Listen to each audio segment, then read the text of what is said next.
With a fine paintbrush, start to fill in your design.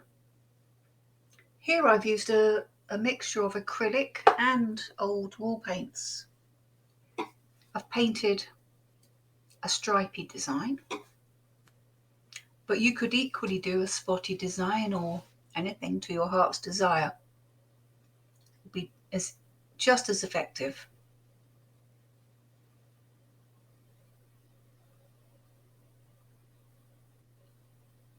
It wasn't particularly easy doing these stripes freehand.